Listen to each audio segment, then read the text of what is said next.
اعوذ باللہ من الشیطان الرجیم بسم اللہ الرحمن الرحیم السلام علیکم ورحمۃ اللہ وبرکاتہ۔ محترم جناب اکبر الدین اویسی صاحب، قائد مقننہ اور رکن اسمبلی چندرائن گٹا، وہ بانی و چیئرمین سالار ملت ایجوکیشنل ٹرسٹ، محترم جناب ڈاکٹر نور الدین اویسی صاحب، ٹرسٹی سالار ملت ایجوکیشنل ٹرسٹ، شینشین بتشریف فرما معزز حاضرین اکرام، بزرگان ملت، میرے نوجوان ساتھیوں، پس پردہ بیٹھ کر سننے والی میری عزتدار اور ماں اور بہنوں، میں اپنی جانب سے جناب اکبر الدین اویسی صاحب کو اور تمام سالار ملت ایجوکیشنل ٹرسٹ کے ٹرسٹیز کو، ذمہ داروں کو مبارکباد دیتا ہوں کہ الحمدللہ اللہ کے فضل و کرم سے آج حافظ بابا نگر میں اویسی اسکول آف ایکسلنس کی 11ویں شاخ کا سنگ بنیاد آج رکھا گیا ہے۔ اور میرا ماننا یہ ہے کہ وطن عزیز میں مسلمانوں کو کوئی چیز اگر نیچے کھینچتی ہے اور ہم کو پسماندہ رکھتی ہے، اور جس کی بنیاد پر مسلمانوں سے ناانصافی کی جاتی ہے، ہم کو ہمارے حقوق سے محروم کر دیا جاتا ہے، اس کی کئی وجوہات ہیں۔ ایک سب سے بڑی وجہ یہ ہے کہ مسلمانوں کے پاس ان کی ایک سیاسی آزاد قیادت نہیں ہے، اور دوسری اہم وجہ یہ ہے کہ مسلمان تعلیم سے بہت دور ہیں۔ اسی لیے آج آپ دیکھتے ہیں کہ خود حکومت ہند کے اعداد و شمار یہ بتاتے ہیں کہ اگر الٹریسی اگر وطن عزیز میں سب سے زیادہ کسی میں ہے تو مسلمانوں میں ہے۔ قریب 42.87% مسلمان وطن عزیز میں الٹریٹ ہیں، اور اگر خواتین میں اگر آپ دیکھیں گے، تمام ہمارے ہندو بھائیوں میں، جین بھائیوں میں، عیسائی ہیں، سکھ ہیں، ان میں خواتین میں بھی سب سے کم جو نمبر آتا ہے وہ ہمارے خواتین کا آتا ہے۔ اسی لیے ایک بہت اہم کام ہے ان تعلیمی اداروں کا قیام عمل میں لانا۔ یقیناً یہ نہ صرف حلقہ اسمبلی چندرائن گٹا، بلکہ میں سمجھتا ہوں کہ یہ صرف ایک ریاست کو فائدہ نہیں پہنچے گا، بلکہ پورے ملک کو اس طرح کے تعلیمی اداروں سے فائدہ پہنچے گا، کیونکہ اگر وطن عزیز میں 14% کے قریب مسلمانوں کی آبادی ہے، اور اگر اس میں سے 42.87% اگر الٹریٹس ہیں، اور 100 میں سے صرف 3 بچے ہائر ایجوکیشن یا اعلیٰ تعلیم میں گریجویشن حاصل کرتے ہیں، تو آپ خود اندازہ لگائیے کہ ہم کس طرح سے فرقہ پرستی کا مقابلہ کر سکیں گے، کس طرح سے ہم ہندوستان کے آئین کو بچا سکیں گے۔ اس لیے بہت ضروری ہے کہ ان تعلیمی اداروں کو مضبوط کیا جائے، اور اکبر الدین اویسی نے جو ایک مثال قائم کی ہے، میں نہیں سمجھتا کہ وطن عزیز میں پورے ملک میں ایسا کوئی MLA ہوگا جس نے اپنی ذاتی صرفے سے اس طرح کے تعلیمی ادارے قائم کیے ہوں گے۔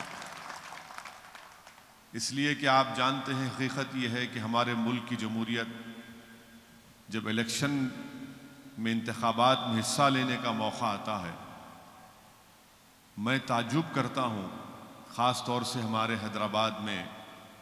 کہ مجلس کی مخالفت میں مخالفین اتنی دولت خرچتے ہیں، یہ سمجھ میں نہیں آتا کہ الیکشن کے وقت اتنی دولت کہاں سے آتی ہے۔ اگر وہی دولت وہ عام دنوں میں کہ اسکول قائم کرتے، اسکول کے ادارے قائم کرتے، اسکول کو چلاتے، تو سمجھ میں آتا کہ ہاں انہوں نے یہ ایک تعمیری کام کیا ہے، اور وہ الیکشن لڑنے کے لیے آتے ہیں تو ان کو ووٹ مانگنے کا کسی حد تک حق بھی پہنچتا ہے۔ مگر پہلی مرتبہ آپ دیکھتے ہیں کہ جنوبی ہند کی سیاست میں مجلس اتحاد المسلمین نے ایک نیا سیاسی پیغام دیا، اور اس کے لیے میں سلام کرتا ہوں اور خراج عقیدت پیش کرتا ہوں مرحوم قائد سالار ملت کو، جنہوں نے عوام کے درمیان میں رہ کر عوام میں ایک شعور کو بیدار کیا، ایک سیاسی قیادت کو مضبوط کیا، اور مرحوم قائد نے تعلیمی اداروں کو قائم کیا۔ کیونکہ کہیں پر بھی آپ دیکھ لیجئے نظر اٹھا کر، کسی حد تک کیرلا میں آپ کو نظر آئے گا کہ وہاں پر ایک مسلم جماعت ہے اور وہ تعلیم کے میدان میں بھی کام کر رہی ہے، مگر ایک سیاسی جماعت سے وابستگی کی بنیاد پر میں یہ کہہ رہا ہوں کہ مرحوم قائد نے جو کام کیا اس کی مثال کوئی نہیں دے سکتا۔ اور آج آپ دیکھتے ہیں کہ مجلس کی مخالفت میں اگر کوئی انگلی اٹھاتا بھی ہے تو وہ اپنی زبان سے یہ نہیں کہہ سکتا کہ تعلیم کے میدان میں مجلس اتحاد المسلمین اور مجلس اتحاد المسلمین کے رکن اسمبلی اکبر الدین اویسی نے کام نہیں کیا۔ ان کی مخالفت اس بنیاد پر ہوتی ہے، کس بنیاد پر ہوتی ہے کہ جذباتی تقاریر کرتے ہیں، اور اس بنیاد پر مخالفت کرتے ہیں کہ فلاں جگہ پر کچرا نہیں اٹھا، وہاں پر آج بھی پانی بہہ رہا ہے۔ یقیناً یہ مسائل ہیں، مگر مجلس اتحاد المسلمین ان تمام بلدی برقی آبرسانی کے کام تو کرنا ہے، یہ تو رکن اسمبلی، رکن بلدیہ اور رکن پارلیمان کی ذمہ داری ہے، مگر ہماری یہ بھی ذمہ داری ہوتی ہے کہ جو عوام ہم کو ووٹ ڈالتی ہے دھوپ میں کھڑے ہو کر اور ہم کو ان عہدوں پر، عظیم عہدوں پر بٹھاتی ہے، ان کا سب سے بڑا مسئلہ آج کیا ہے؟ ان کا سب سے بڑا مسئلہ آج تعلیم کا مسئلہ ہے۔ اور اگر ہم تعلیم کے میدان میں مجلس اور اکبر الدین اویسی سالار ملت ایجوکیشنل ٹرسٹ کو قائم کر کے کام کر رہے ہیں تو یقیناً یہ بہت ہی اہم کام ہے، یہ بنیادی کام ہے، اور عوام بھی اس کام کو نہ صرف دیکھتی ہے بلکہ اس کو محسوس بھی کرتی ہے، اور عوام یہ سمجھتی ہے کہ جو مجلس کی مخالفت میں کوئی بیٹھ کر اپنا ویڈیو نکال تو سکتا ہے، فیس بک پر لائیو آ کر مجلس کے ذمہ داروں کو گالی دے سکتا ہے، مگر اللہ اس کے دل میں اس کو اتنی توفیق نہیں دیا کہ ایک 2 کمرے کا اسکول بنا کر غریبوں کے لیے کچھ فائدہ پہنچا سکے۔ تو یہ کام مجلس اتحاد المسلمین کرتے آ رہی ہے۔ یقیناً ہم تمام اس دنیا سے ایک دن رخصت ہو جائیں گے، ہم تمام کو اس زمین کی غذا بننا ہے، مگر دنیا ان لوگوں کو یاد رکھتی ہے جو تعلیم کے میدان میں کام کیے ہیں۔ آج مرحوم قائد سالار ملت ہمارے درمیان میں نہیں ہے، مگر اللہ جب تک دنیا کو قائم رکھے گا، لوگ جب کبھی بھی اویسی ہاسپٹل کے سامنے سے گزریں گے تو اس کے دل سے اس کا ضمیر اس سے کہے گا کہ ہاں یہ عمارت میرے اتحاد کی ایک نشانی ہے، میری ایک سیاسی قیادت کی نشانی ہے، اور میرے قائد مرحوم سالار ملت کی قربانیوں کا نتیجہ ہے کہ آج انہوں نے ان غریب عوام کے لیے اس طرح کے تعلیمی ادارے قائم کیے۔ اور حدیث شریف بھی ہے کہ جو علم سے زندہ ہوتا ہے وہ کبھی نہیں مرتا، جو علم سے زندہ ہوتا ہے، رسول اللہ صلی اللہ علیہ وسلم نے فرمایا کہ جو علم سے زندہ ہوتا ہے وہ کبھی نہیں مرتا۔ اسی لیے آج آپ دیکھتے ہیں کہ نہ ہمارے درمیان میں امام اعظم ابو حنیفہ ہیں، نہ امام احمد بن حنبل ہیں، نہ امام شافعی ہیں، نہ امام مالک ہیں، نہ جامع نظامیہ کے بانی یا حیدرآباد یا ہندوستان کے بڑے بڑے دینی درسگاہوں کے بانی زندہ نہیں ہیں، مگر وہ زندہ اس لیے ہیں کیونکہ انہوں نے علم کی شمع کو روشن کیا تھا، اور وہ علم جو انہوں نے اس کو روشن کیا تھا جس سے اللہ نے ان کا کام لیا، دنیا صبح قیامت تک ان کو یاد رکھے گی۔ ہم آپ سے گزارش کرتے ہیں کہ ان چیزوں پر آپ کو غور کرنا ہے، اور یہ آپ کی جماعت ہے، آپ ہی نے اس کو مضبوط کیا، اور آپ ہی کی طاقت کی بنیاد پر آج آپ دیکھتے ہیں کہ الحمدللہ وطن عزیز کے کونے کونے میں مجلس اتحاد المسلمین کے پیغام کو، مجلس اتحاد المسلمین کی پرچم کو ہم بلند کر رہے ہیں، اور اللہ ہم کو کامیابیوں سے ہمکنار بھی کر رہا ہے۔ تو اسی لیے آپ سے گزارش ہے کہ ان اداروں کو آپ مضبوط کریے۔ بلکہ میں تو جناب اکبر الدین اویسی صاحب سے ایک گزارش بھی کروں گا کہ یہ کووڈ ختم ہونے والا نہیں ہے، یہ ابھی جلدی جانے والا نہیں ہے۔ جب تک کہ ویکسین نہیں آئے گی، اور ویکسین آ بھی جائے گی تو پورے ملک کی آبادی قریب 112 کروڑ کی ہے۔ 112 کروڑ لوگوں کو اس کا انجیکشن آ بھی گیا تو 112 کروڑ سوئی بھی تیار ہونا، اور پھر 112 کروڑ لوگوں کے لیے انجیکشن رکھنے کی جگہ کی ضرورت پڑتی ہے۔ تو میں خاص طور سے سالار ملت ایجوکیشنل ٹرسٹ کے ذمہ داروں سے یہ کہنا چاہوں گا کہ اگر وہ یہ دیکھیں کہ کم سے کم 10ویں جماعت کے لیے ایک آن لائن کلاسز کا آغاز کر دیں، ایک آن لائن کورسز کا آغاز ہو جائے گا تو کم سے کم جو بچے اور بچیاں 10ویں جماعت کے لیے کی تیاری کر رہے ہیں وہ اپنے تعلیم سے کسی حد تک محروم نہیں رہیں گی، کیونکہ حکومت تو میرے خیال سے شاید ایک مہینہ ادھر ادھر SSC کے امتحان کو آگے بڑھا سکتی ہے، اور اگر یہ ایسا ہو جاتا ہے تو یہ بہت بڑی بات ہوگی، کیونکہ آج کل ماشاءاللہ ہر گھر میں سیل فون ہے، اور اگر سیل فون بچوں کے حوالے کر دیا گیا تو یقیناً میں سمجھتا ہوں کہ آن لائن کلاسز سے جو گھر میں واہیات چیزیں سیل فون پہ آپ دیکھتے ہیں، کم سے کم وہ بچے جو ہے ان سیل فون پر آن لائن اپنی کلاسز دیکھ کر اپنے علم کے اس میں اضافہ کر سکیں گے، اور 10ویں جماعت کے لیے وہ تیاری بھی کر سکیں گے۔ یقیناً یہ آسان کام نہیں ہے آن لائن کلاسز کو تیار کرنا، اس کو پورا یا تو اس کا ویڈیو بنانا پڑے گا یا پھر اس کا لائیو ٹیلی کاسٹ کرنا پڑے گا، مگر جب اتنا بڑا کام سالار ملت ایجوکیشنل ٹرسٹ کی طرف سے کیا جا رہا ہے تو میں امید کرتا ہوں، اور میری گزارش بھی ہے کہ اس تعلق سے وہ ماہرین جو اس ماہرین سے گفتگو کریں، اور اگر اس طرح کا کوئی سافٹ ویئر بنا سکتے ہیں تو وہ بہت میرے خیال سے کارآمد ثابت ہوگا، کیونکہ ابھی اکبر الدین اویسی نے اپنی تقریر میں کہا کہ کورونا کی وجہ سے بہت سے اسکول بند ہیں اور بہت سے بچے اپنے گھر میں بیٹھے ہوئے ہیں، تو یہ جب 10 اسکول کی عمارتیں جہاں پر تیار ہیں، جہاں پر اسکول چل رہے ہیں، تو ہم کو یہ ضروری ہے کہ 10ویں جماعت کے لیے بھی ہم کو اس تعلق سے سوچنا ہے،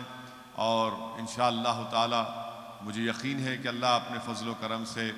آج جس اسکول کی عمارت کا سنگ بنیاد رکھا گیا وہ ضرور اللہ اس کو اپنے فضل و کرم سے پورا کرے گا، کیونکہ یاد رکھیے جس انسان کی نیت اچھی ہوتی ہے، جس انسان کی نیت میں اخلاص ہوتا ہے تو اللہ سبحانہ و تعالی غیب سے اس کی مدد کرتا ہے۔ اور یہی بات کو یاد رکھیے کہ نیتوں کو اچھا رکھیے۔ اگر نیت میں اخلاص نہیں ہے، نیت میں یہ ہے کہ میں اتحاد کو کمزور کروں گا، نیت اور سوچ میں اخلاص نہیں ہے، بلکہ یہ ہے کہ کیسی ایک کھڑی عمارت کو، جو ایک اتحاد کی عمارت ہے جس کو لوگوں نے اپنے آنسوؤں سے مضبوط کیا، اس کو کیسے اس میں کمزور کر سکتا ہوں، تو یقین جانیے یہ کبھی یہ لوگ کامیاب نہیں ہو سکتے، کیونکہ میں آزما کر دیکھ لیا ہوں اپنی زندگی میں، نامصائب حالات میں بھی ہم نے حصہ لیا انتخابات میں، اور اللہ نے ہم کو غیب سے کامیابی دی۔ جب لوگ یہ سمجھتے تھے کہ مجلس اتحاد المسلمین کا ایک MLA ہے، مجلس کا کیا ہوگا، مگر اللہ سالار ملت کی خبر کو نور سے بھر دے۔ ہمارے قائد ہمیشہ ہم کو سکھاتے رہے کہ اپنے حوصلوں کو بلند رکھو، اپنی نیت میں اخلاص رکھو اور محنت کرو، اور اللہ کی ذات پر توکل کرو۔ یاد رکھیے جو اللہ کی ذات پر توکل کرتا ہے، جو ہر چیز کو اللہ سے مانگتا ہے، اللہ اس کی غیب سے مدد کرتا ہے، اور اللہ اس کے لیے راستے آسان کر دیتا ہے، بلکہ اللہ مشکلات میں بھی اللہ اس کے لیے ایک راستہ نکال دیتا ہے۔ تو اس لیے میرے عزیز دوستوں اور بزرگوں، یہ ہم تمام کو کوشش کرنا ہے، جناب اکبر الدین اویسی صاحب کی صحت کے لیے دعا کریے۔ یقیناً بحیثیت ایک خاندان کے فرد کے، بحیثیت ایک بھائی کے، میں دیکھتا ہوں کہ کیسی ان کی طبیعت خراب ہوتی رہتی ہے۔ بہرحال جو کچھ بھی ہوا ان کے ساتھ آپ جانتے ہیں، اللہ ان کو نئی جان دیا، اللہ ان کو صحت دیا، مگر آج بھی ان کی صحت ان کا ساتھ نہیں دیتی۔ بس ایک انسان کی ایک ضد ہے اور ایک عزم ہے، اور یہی چیز میں سمجھتا ہوں کہ اکبر الدین اویسی کو آج بھی آپ کے درمیان میں رکھی ہے، اور انشاءاللہ تعالی اللہ ان کے حوصلے کو، ان کے جذبے کو، ان کے اخلاص کو، اور ان کے جو خواب ہیں نہ صرف چندرائن گٹا کی عوام کے لیے بلکہ ان کے جو خواب ہیں قوم اور ملت کے اتحاد اور اس کی مضبوطی کے لیے، ہم اللہ سے دعا کرتے ہیں کہ اللہ ان تمام خوابوں کو اپنے فضل و کرم سے اللہ اس کو پورا کرے۔ آپ جماعت کی طرف سے اور میں مبارکباد دیتا ہوں سالار ملت ایجوکیشنل ٹرسٹ کے تمام ذمہ داروں کو، اللہ ان کی خدمات کو اللہ قبول کرے، اللہ ان کو ایمان کی دولت سے نواز دے، اللہ ان کو عافیت عطا فرمائے، اللہ ان کو اور دولت دے تاکہ وہ اس طرح کے تعلیمی ادارے نہ صرف چندرائن گٹا کی عوام کے لیے بلکہ پورے حیدرآباد، تلنگانہ، بلکہ اس سے باہر بھی ہو سکے تو اللہ یہ کام ان سے لے لے، کیونکہ جو چیز مسلمانوں کو نیچے کھینچ رہی ہے، جو چیز مسلمانوں کو ہمیشہ